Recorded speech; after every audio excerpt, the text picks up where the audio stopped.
Bismillahirrahmanirrahim. Terima kasih pengerusi majlis yang saya hormati. Saya juga agak terkesan tadi Cik Asmira, warga Perlis, yang saya fikir kalau kita keluar dan kita lupa tentang laksa dan tentang kepentingan latar belakang dan apa yang disebut oleh kajian, pelbagai kajian tentang bukan sekadar fishermen, but the term used was artisanal fishermen.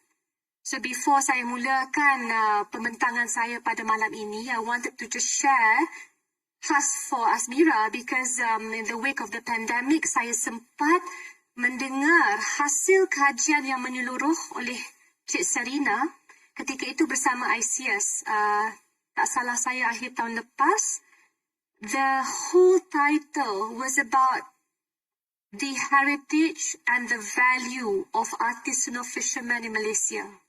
That their existence is not merely to provide for food security, Sim knows this, but they actually provide cultural heritage that we have to preserve. So the way you look at them is not merely to bring in fisheries every day, but to carry a part of Malaysia's cultural heritage and identity.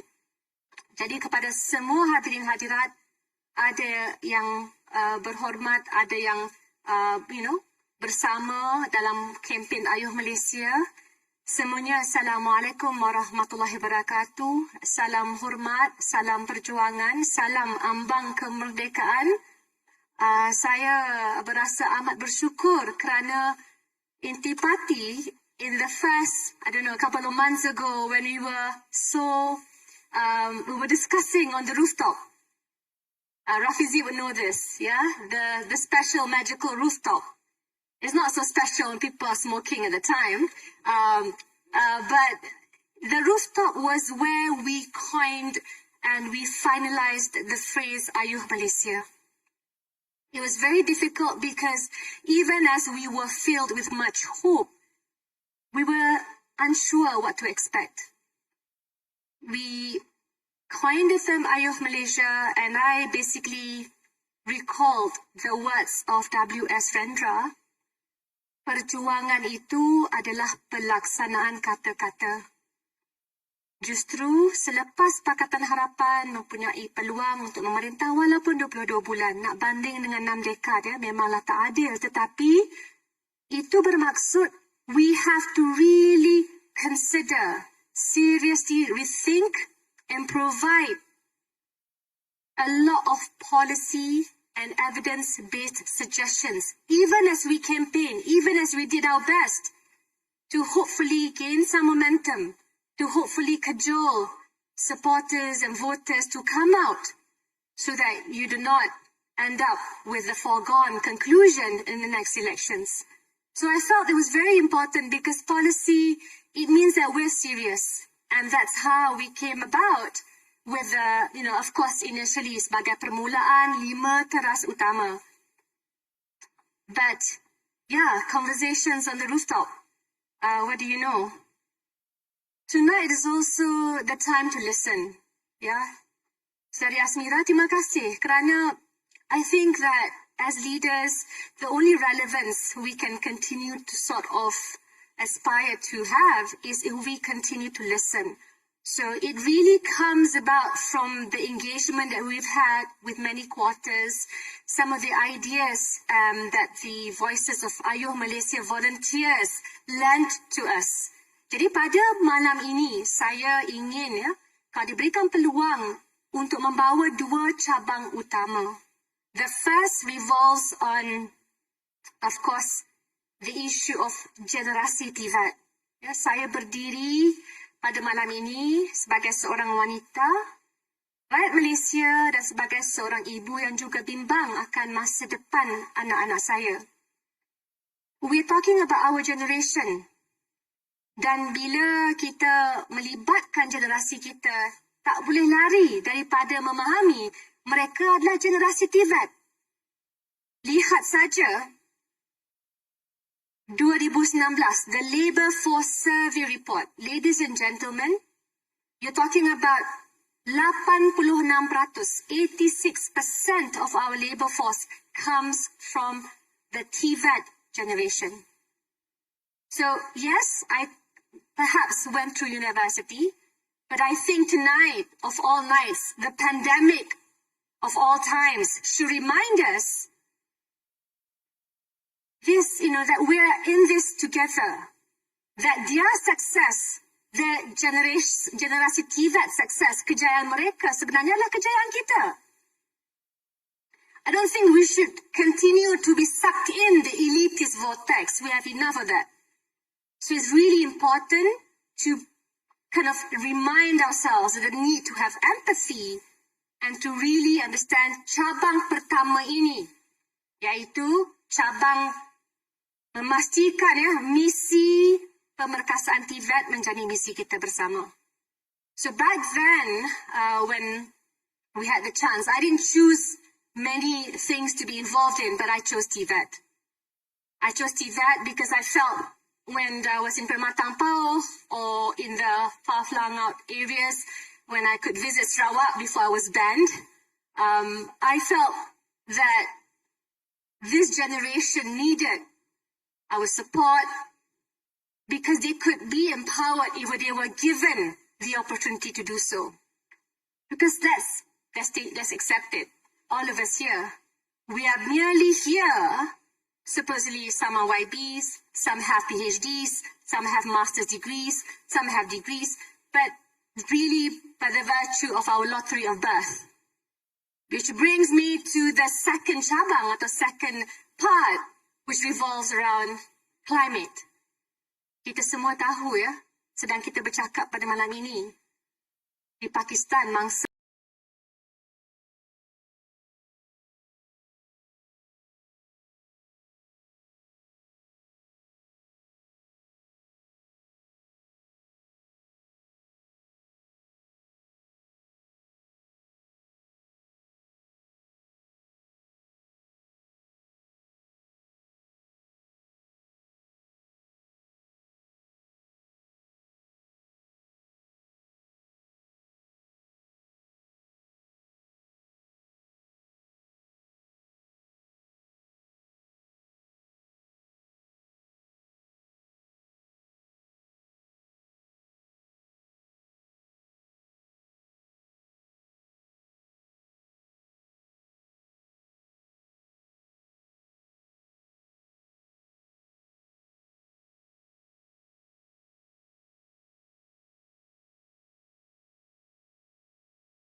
Perawan 2022.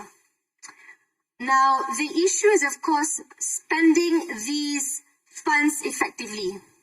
And I like to state here, if you just look at the Statistics Department's Labour Market Review for first quarter 2022, skill-related underemployment showed almost 37% mismatch between occupation and qualification. Who here can tell me how many ministries are managing Tvet?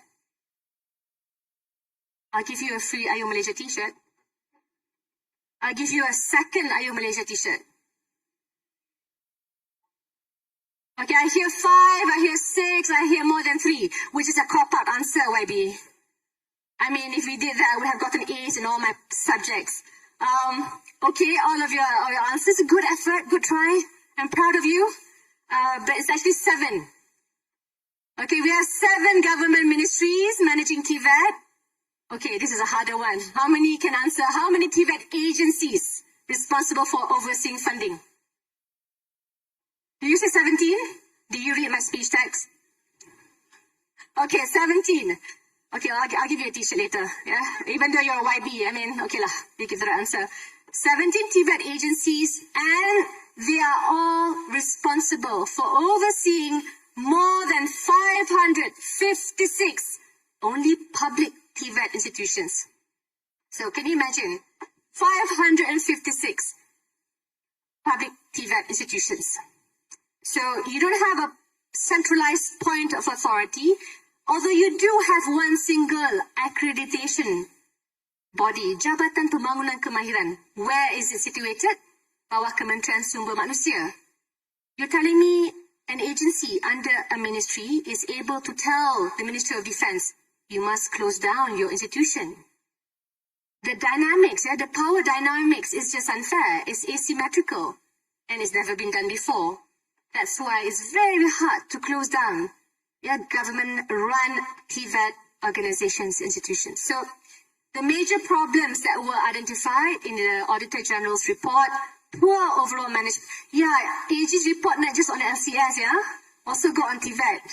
Please read all of the the findings. But poor overall management of Tvet programs. You have problems with accreditation, no quality control, especially on the teaching staff, or program content. What do you teach the teachers and the instructors?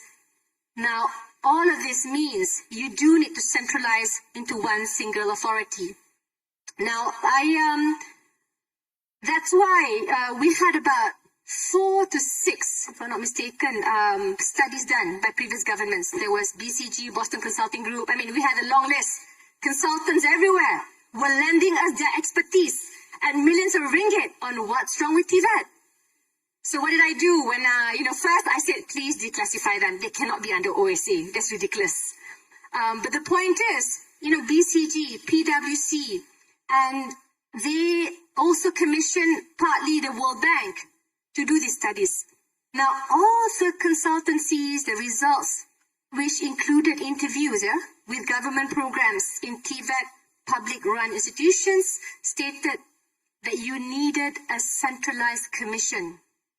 Yeah, you have to take away the power from the minister who at times uses these Tvet institutions for patronage, and devolve and democratize it to the students who are in need. When you centralize authority over Tvet, you manage the resources efficiently. This will allow the Commission to synchronize accreditation and set a minimum standard. And at the end of December 2018, we prepared the bill, Undang-Undang, that means a proper law, and to make sure there was institutional memory when Datuk Saravanan was minister, including Datuk Noraini, who's the Minister of Higher Education. I also submitted both bills because for me, what must last in this crazy musical chair of Prime Minister changes is institutional memory, meaning the work that has been done before, the fact that you know what to do, the evidence-based initiatives, these things must survive. And of course, the problem is we didn't have political will. bila diwujudkan majlis Tvet negara, tak ada siapa nak bagi kuasa ni. Tak ada siapa. Because you know how it is, right? Small men and their power base. And I think it's very important to understand when this happens, you really condemn the future of many Tvet generations and students. Because soalnya kuasa, kedua adalah dana. Ladies and gentlemen, not all informal workers, for example, can access the funding that's provided for by training under Tvet. PTPK, yeah, which is the evil twin of PTPTN, actually both are evil, are only applicable to full-time programs approved by JPK under the Kementerian Sumber Manusia. So meaning, only workers under HRDF registered companies can access these funds. So, akhirnya tenaga kerja kita di bawah sektor informal, mereka tak dapatlah melatih tubi diri. And I look at the training subsidy because we measure how much training subsidy has been provided for by the employment insurance system. And there was a study done by the think tank, the Center. And you know what really broke my heart was to realize, ladies and gentlemen, you talk about workers in the informal sector, you talk about workers in the gig economy, and we all know how difficult it is to make ends meet during the pandemic. But remember, yeah, just before that, 58% of the non-graduates, who are majority from the bottom 40% of the households, actually participated in training or reskilling by paying for it themselves. Can you imagine? Almost 60%. They paid for it themselves. So we have all this money, the largest. Where does the money go to? Who's accessing this money for training? Why aren't the ones who are most in need of them getting the aid that they want? This is a big problem, right? But the point is, we're not looking at the solutions to solve this problem.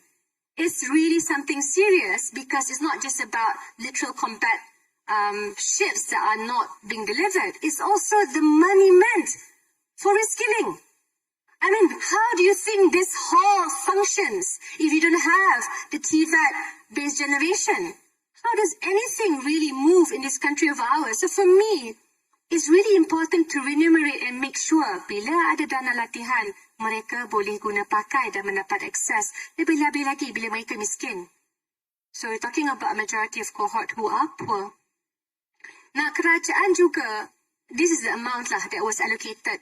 I think it's quite important, it's highlighted by our volunteers in the policy paper. The federal government allocated more than 14 billion ringgit on various skills development programs. Over 12 billion ringgit untuk belanjawan 2020 dan lebih 2 billion through the recently announced COVID-19 Economic Recovery Plan Penjana. But again, out of reach for the Tvet generation. So, my suggested humble suggestion, for all of us to consider, which I think is really crucial because it's been done by many of our neighboring countries before, you have to make sure the radical shift takes place. We have to stop the government and the funders thinking from the perspective of a training provider to actually being career facilitators. Career facilitators. Kita kena faham, modern society sekarang ini, Chen Chung, you dulu memang bercita-cita daripada umur 35 tahun kena jadi ahli parlimen. Tidak kan? I mean, I studied to become an engineer. So, that's just one example, right? We all have different backgrounds. Same dulu, Silicon Valley, I know that Tuan Zahir, dulu memang you were motivational and also in the business sector, corporate sector as well. Yes. So, for me, the whole world is looking at modern society, which will see more job switching. It is a reality that we have to accept. We need to prepare our workers for the job transitions that will take place. Saya rujuk kepada Singapore's Labour Leadership Institute. Sabar. Kita kena bersifat terbuka. Kalau negara itu melaksanakan yang baik, kita ambil. Jadi pada saya dalam hal ini, it's important because a lot of the things, it's not like we didn't do it before. Even for the cohort of teachers. Dahulu, kita telah menghantar guru-guru Malaysia ke Kirby College untuk pulang dengan penguasaan bahasa Inggeris yang sangat baik. So it happened before, it can happen again. So for me, please, don't become vitriolic when I mention Singapore. Here, saya ambil contoh. Bus driver. Okay? Kerja terkini, pemandu bas. Dia letak task pathway. Kerja-kerja yang boleh dilakukan. Direct transition option. Option yang ada, apa dia? Ambulance driver. Locomotive engineer. Loan counselor. Even pilot for the younger ones and perfect vision and driver or sales worker. Saya ambil satu lagi contoh. Because this is important when we talk about Tvet. Because Tvet is an entire generation. Students and existing workers. Cashier. Customer service representation. Boleh jadi travel guides. Boleh jadi online merchants macam our former bendahari. Dan boleh juga menjadi retail salesperson and brokerage clerks. It's very important, right? Because bila kita buat sedemikian, maka kita ada satu sistem yang sangat efektif to place them in the labor force. And I'm not saying a Sauron-like entity. I'm just saying we have to be very efficient in how, as governments, we help them in matching to the next few skills that they have to emulate and absorb. So the extension of the Tvet bill, I think for those of you who are interested, I ask that you email IU Malaysia. We will pass on a copy of the bill. It's an actual law that we have formulated. And the other part that you are looking at is you want to state, as an extension of the Tvet bill, what we should have done yesterday is to include Tvet in the curriculum of sekolah menengah. Not just being discussed now by the minister, but actually being done yesterday itself. So once you do that, then the pathway will be easier for them to absorb and adopt. Inilah pada saya cadangan untuk menyelamatkan generasi bagi cabang pertama. Dan saudara-saudari, untuk yang kedua, saya rasa memang bukan saja kita meneruskan doa, kita meneruskan dokongan seboleh mungkin bagi teman-teman yang sedang bertarung di Pakistan. But I also would like to state that come November, we will not be exempt from phenomena La Nina. So they've stated, and I hate to say this because in June 2021, I remember a parliamentary speech, I said ada bahaya banjir musim tengkujuh, and the last thing anyone would want is to either be called Nostradamus or Nurul Rubini. The issue is, na'uzubillah min zalik, what you want is actually to help cajole each other, whether state or federal, to do what we can to adapt to the coming challenge. Maka bahaya pola perubahan cuaca yang ekstrim. Tadi, I'm sure yesterday or a couple of days ago, no one in Malaysia will be exempted from having to brave the rain. It can be very scary, but I have a few stats that can make it even scarier. I thank Kini Lab for providing such an insightful report. It just released yesterday. So it's very important and clear. But in Malaysia, people thought, what is the number one, okay, maybe you can answer this. What is the number one challenge affecting workers in this country? Traffic jam, okay. Keep it coming. Gaji, okay. Rain, okay. Transportation, anything else? Is that the best you can get? Huh, sorry? What? Working hours. Okay, thank you for your contribution. You've been a wonderful crowd. But, and those things are stressful, I agree. Ya, tapi yang dinamakan sebagai number one, ya, tekanan yang terutama adalah heat stress. Kenaikan suhu. Ya, panas. And hear me out. 32 darjah Celsius adalah standard antarabangsa bagi mengukur tekanan kepanasan, heat stress in working environments. So, apa saja melangkaui 32 degree Celsius boleh mengakibatkan risiko kesihatan lanjutan. And this is the data from the KLIA Sepang Weather Station. The trend is going up.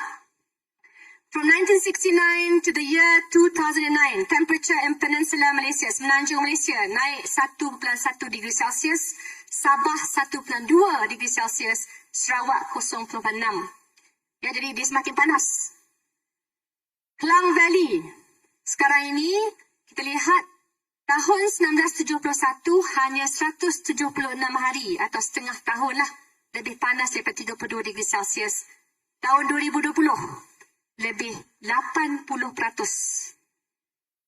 Lebih 80% daripada tahun 2020 semua panas. Mungkin tengah MCO ya, tapi untuk mereka yang tak dapat bekerja menerusi dari rumah, pada mereka yang terpaksa pergi juga, frontliners, barisan ekonomi hadapan kita yang terpaksa pergi ke hospital, dia dipaksa untuk melakukan kerja-kerja ini, mereka terpaksa berhadapan dengan suhu 32 degree Celsius. And yeah, they're facing the stress. It's really affecting their productivity and it's causing them to be less healthy than before. Dan akhirnya ini ditambah pula dengan akhir abad ke-21, some regions in Malaysia will see up to 23.6% more rainfall. Jadi kedua-duanya lebih hujan. Akhirnya, kalau siapa boleh ingat 17 Disember 2021,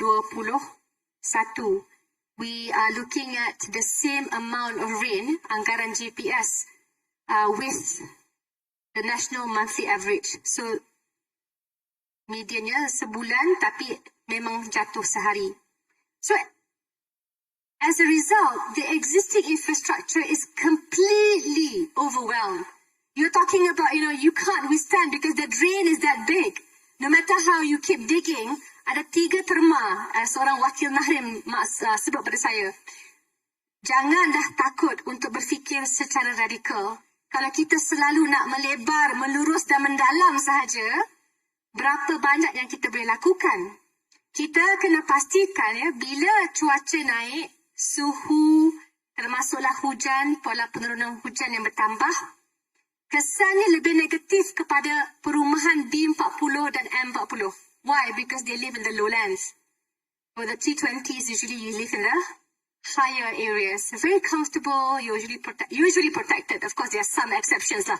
Some exceptions. Some landslides, yes, because you didn't get approval properly. Okay, but the point is, if you follow the law, if you are careful, usually, you choose an area which should be kind of exempted from such calamities.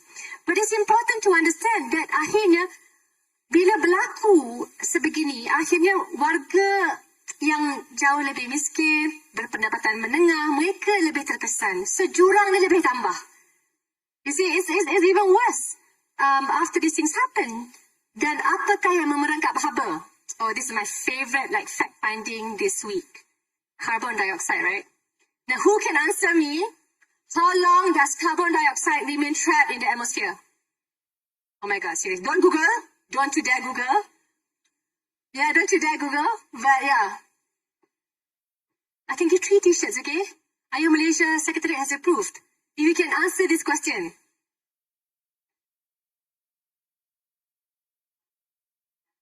Okay. Who answered 1,000 eh? Alright, you get 3 t-shirts from me later on. Well, technically it's not 1,000, technically it's thousands, but still, 3 t-shirts after this, yeah? Make sure. Name the size and everything. Okay, so, itu masalahnya, carbon dioxide ni, dia terperangkap for thousands of years. Do you know how much methane gas, hasil lembu-lembu kita, how long dia terperangkap? Yang duk sibuk, Western economies tu sibuk sangat ni, we have to tackle. You all have to be vegetarian. Because methane gas, is trapping and it's making us very, very hot. Do you know how long? Compared dengan thousands of years 10 tahun. Bukanlah kata tak penting, kan? It's good to be vegetarian, to be healthy and all that. But the point is, who is the biggest contributors? Who are the biggest producers of carbon dioxide? China je. Okay, let me explain. Thanks to IO Malaysia that I have to do all this research. But the top 6 countries, of course, Malaysia, you're talking about Malaysia only. Malaysia is very little. The top 6 countries that are producing the most number of carbon dioxide, which is causing our heat waves. Ya, Pali. In descending order of magnitude. You don't have any drum roll? Tak ada? Oh, okay, tak apa. Next time. United States, the European Union, China, Russia. Tak ada lah. Aku tahu hang marah. Aku pun marah lah. Kan, jerubu-jerubu semua kan? But unfortunately, they're not the top 6. UK and Japan. So what share of global emissions is Malaysia responsible for? 0.37% as of 2020. I'm not saying that we don't need to. I agree, we have to focus on mitigation. But immediately, if we talk about heat stress, kalau kita lihat kepada cuaca, kepada hujan, kepada pola cuaca yang sangat menakutkan dan ekstrim ini, maka kita kena kembali kepada penyelesaiannya. Immediately is adaptation. Climate adaptation. Now, what does climate adaptation mean? And this is very important because I think this is a radical acceptance. I'm very thankful, at the least, after the scare that happened in Selangor, you look at the effort made. Think City in Pulau Pinang, contohnya, recently secured $10 million, 44 million ringgit Malaysia in climate adaptation financing to tackle heat and floods. So we're talking about urban greening.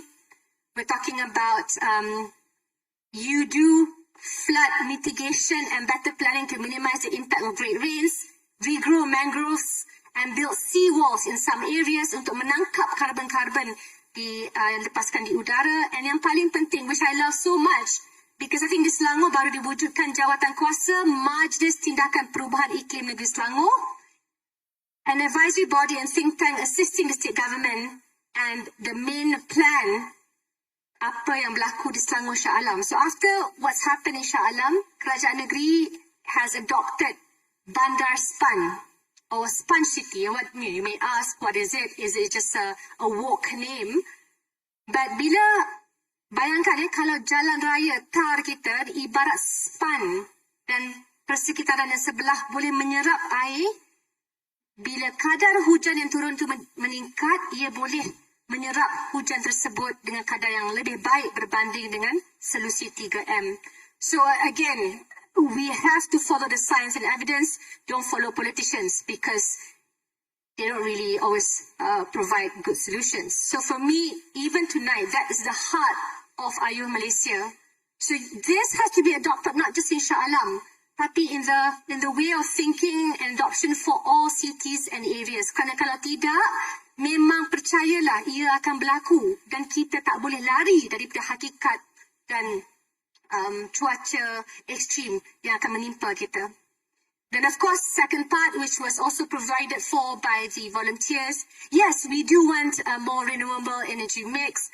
But my issue is with climate mitigation is, don't forget, syaratnya negara-negara, the top 6 polluters, jangan kita sabotage diri kita dengan mengikat kita kepada deliverables yang sama dengan mereka.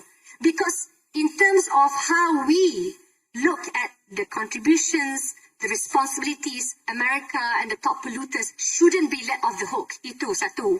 Yeah? So of course we understand our responsibilities. But adaptation is number 1. Mitigation dan sebagainya harus ke depan. Saya sebut ini kenapa, saudara-saudari?